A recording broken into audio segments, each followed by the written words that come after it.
分身集会品第2。就在这个时候呢，这个无量无边的世界，有无数个地狱之中的分身的地藏王菩萨。这里我要解释一下，这个一般我们在人类的地球这个世界上，地狱可能就那一个或者那几个，因为是在这一个世界。这个时候佛所说的，在忉利天讲法的时候，他是说还有若干个，类似像人类世界、天国世界什么其他的各种境界的这个，包括欲界天呐等等这些世界当中的不同的世界当中，都有这个地狱之说。那地藏王菩萨到后来，他的修行的境界达到了有分身，他的分身在不同的世界当中的地狱去救度所有的地狱的众生。所以佛则说，就在这个时候，在无量无边的几乎所有的世界当中的地狱中的地藏王菩萨的分身都来到了忉利天来参加这次的盛会来了。都多到什么程度呢？佛还是数不过来，这么多地藏王菩萨的分身都来了。由于这个佛力的加持地藏菩萨救度的一切众生也来了。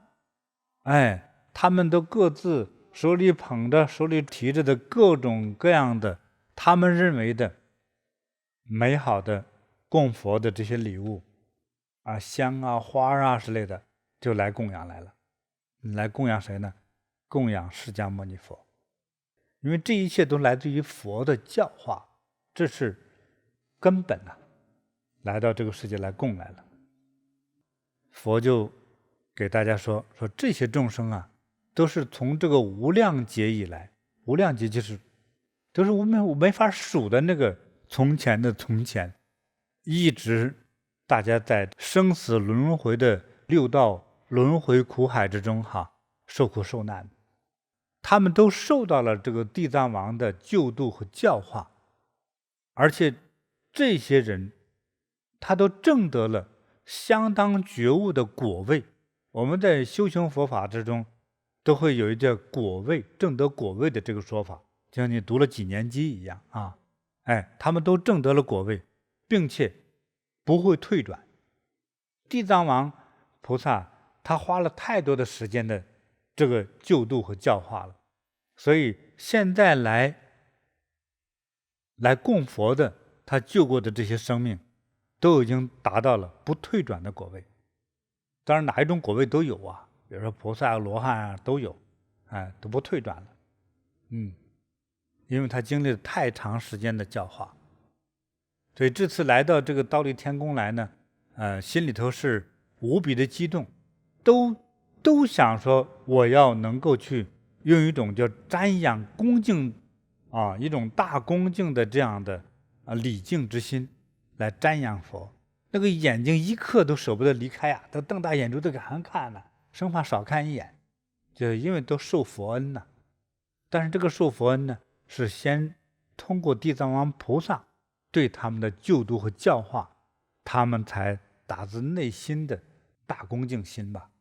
那这时候呢，释迦牟尼佛伸出了金色的非常优雅的手臂，用神通力，记住用神通力为地藏王菩萨摸顶，而且为他所有的无数无量的地藏王菩萨的分身一起，其实叫做灌顶加持。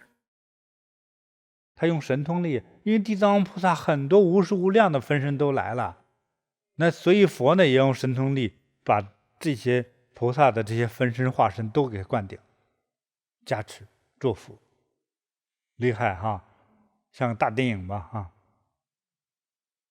同时还嘱咐说，我在这个五浊恶世里头教化这些刚强固执的这些众生如果使他们这个心性能够被调伏被教化，如果能够被柔软了，改邪归正，是吧？能够弃恶从善，那就好了啊，让他们能够回归到佛法的慈悲正道上来。但是还有这10份中的1、2份啊，很多不听你的教化，不在乎你，不相信你，是不乐意放弃他的邪恶。那么大多数的众生还是通过我无数次的教化，很方便的方法的教化，还都是得到了很多的改变。其实帮人很难的。所以佛陀也有同样的感慨。他把这个感慨呢说给谁听呢？说给地藏王菩萨。所以像这类众生呢，有着各种不同的情况，我们都应该用各种各样的变化方法，应该说叫善巧方便的方法来帮他们。他还讲到了有一事或有的时候，像男生，比如说你喜欢一个老教授，说有人说你说啥我都不信，我就相信教授说的话是真理。佛就变一个教授的样子。还有人说爱因斯坦才是真的科学家，我相信他的话，他也变成爱因斯坦的爆炸头，是吧？就给你讲道理，用科学方法给你讲佛法，觉得有道理，是吧？一扭头变成一个不是爆炸头的教授，他都不信，都有这样子的。还有说这男教授都不是好人，要是女教授我就信，这变成女教授。说女教授都是胡说八道，说你喜欢哪一种呢？你喜欢是贵妇式的，变成贵妇；你喜欢少女式的，变成少女。对，这各种各样的身份的变化，都是为了让你能够听得懂，受教育迷途知返。所以这个佛就在说，我就变成各种各样的样子各种身份的高到国王官员富人，甚至你喜欢居士，或者你喜欢是一种大和尚的样子，或者是说男和尚我不喜欢，我要女和尚女和尚比丘尼的样子从市场官宦的样子到你喜欢的修行的样子都可以。我用各种的身份和方法的这种变化来度他们，就这样很多人还是上不了道。你看我从这个那么长时间远古的长久以来，非常的辛苦勤劳的为了度化教导这一切顽冥不化的这些众生还有很多教不了，还有很多不听你的，这些没有办法，因为这样的这个因果业力的结果，所以会有很多人还会落入恶道。就哪怕受过我的教育，受过我的点拨，他一样会落入恶道。恶道就是地狱了。那么这些受苦的众生堕落到这个地狱恶道之后，在受苦的时候这个是对地藏王说的因为地藏王菩萨体会到众生在地狱受苦嘛，说对地藏王菩萨说，你一定要想到今天现在我跟你说的这番话，你的这份辛苦和努力对地狱众生的救度和教化，你要坚持下去而且不厌其烦的用各种的方便善巧忍耐宽容绝对的慈悲去帮助教化救度他们，一直坚持到底。到什么时候呢？到未来佛弥勒菩萨降世的时候，你的工作才完成了。在这时那一切分身无量的地藏王菩萨们，就是那么多，因为是分身化身了这些菩萨瞬间和菩萨的真身合二为一，泪流满面的深深感恩佛陀释迦牟尼对他的嘱托和教化，对佛表达他的心意，就说我从这个遥远的无量劫以来承蒙佛的接引，使我获得了不可思议的神力神通，还有具足圆满无量的智慧。我所分的身遍布百千万亿恒河沙数的世界，就是数不清了每个世界里头都有百千万亿无数的化身每一个化身都能度化百千万亿的众生，都能使他们能够去皈依礼敬三宝，永远脱离六道生死轮回。这是地藏王菩萨的在佛前的表态哎呀，这个说的表达说好感动这些人中对于佛法方面所做的善事在慈悲的佛陀这里所做的善事，哪怕他们做的像一丝一毫或者像一粒沙子，哪怕细如一只毛这样的慈悲善事所产生的功德，我都会设法让他们不会堕入地狱都能够免除他的那个过去的罪过，让他们这个脱离六道所以请佛陀放心您千万不要太担心未来造恶的一切众生有我呢，我会非常努力的去帮助他们。就是这样的说了3遍，就是为了让佛安心。真是哎呀，一位佛陀的使者呀，感动。就在这时呢，佛听菩萨讲完之后佛就称赞地藏王菩萨说你说的太好了，我呢也会帮助你实现你这个最美好的愿望。你从这个久远的时空以来所能够度化的一切众生所发出的伟大的愿望一旦你把这些众生度尽之后，马上就证得菩提而成佛了。这是佛陀给他的许愿。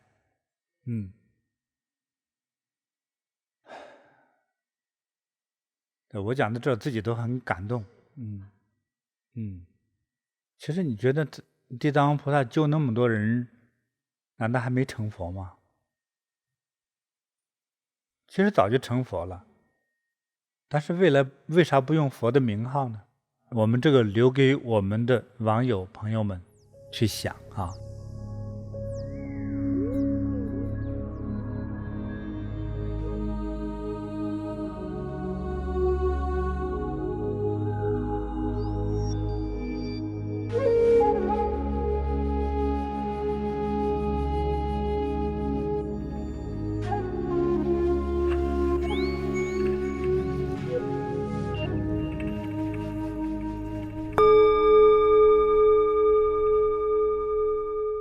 那在经文里头这样体现的时候，其实也告诉大家，是众生难以调伏，众生难以度化。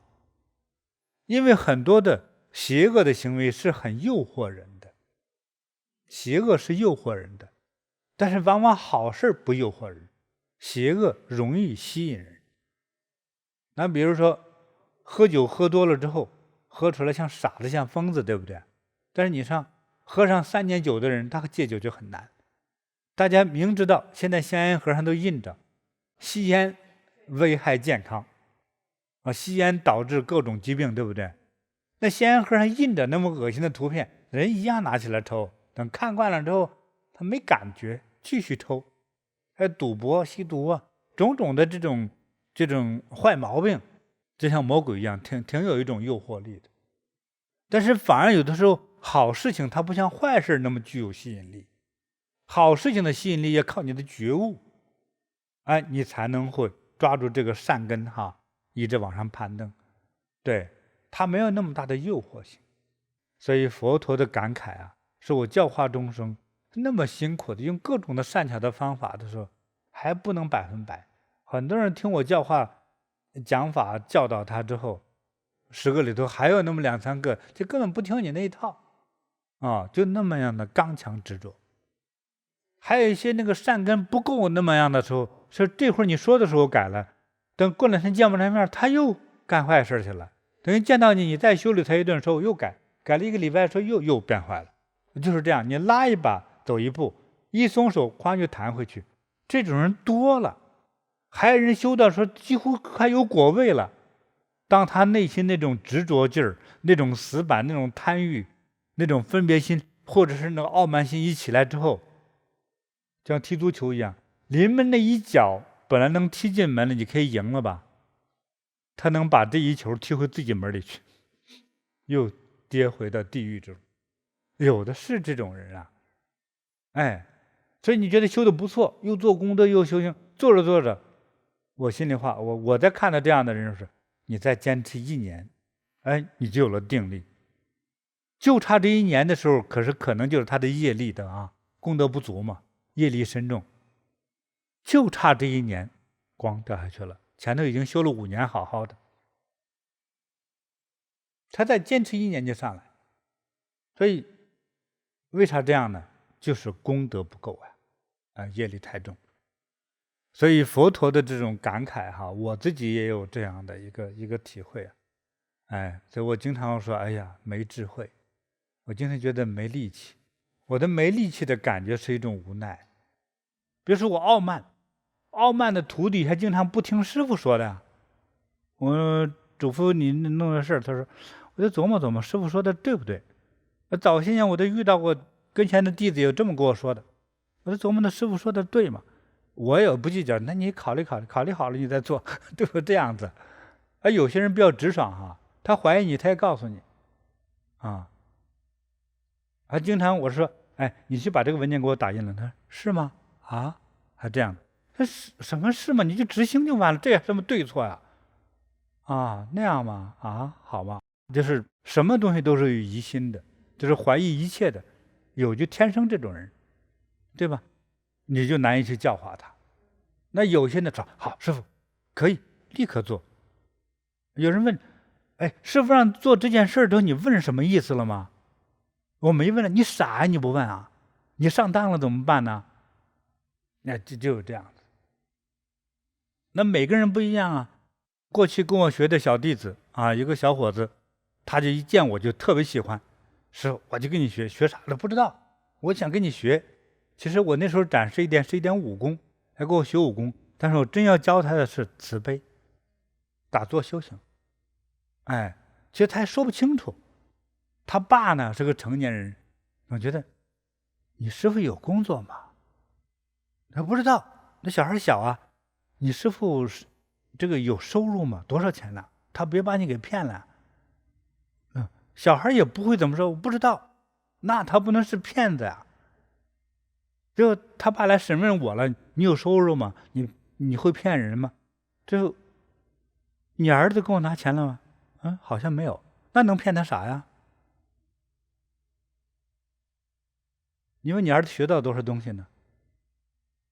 对，所以有很多人，每个人他这个因缘因缘不同啊，就会有人来了之后，就是有感觉，哎呀，师傅，他就见我第一次，也没听说过，没见照片，他见我就一种感应，马上能行个礼甚至有的还会掏点供养，是吧？这个就是他之前就有这么个善缘，所以有很多人有这个善缘，一见你之后，这就是我的师傅，我就要去礼拜他，我就要去供养他，就有这样的人呢所以我们在每天接触的林林总总的人，那什么样的一种反应的都有，有的就一样特别虔诚也有的是一见你特别虔诚的临时性这一段时间他特别虔诚，过一段时间他毛病好了之后，他谁都不理，他像不认识你一样。所以这个因缘还有多种多样变化的，有的像台风一样，这一阵能量聚集了呼呼的时候，他非得求你不可，对你特别真诚。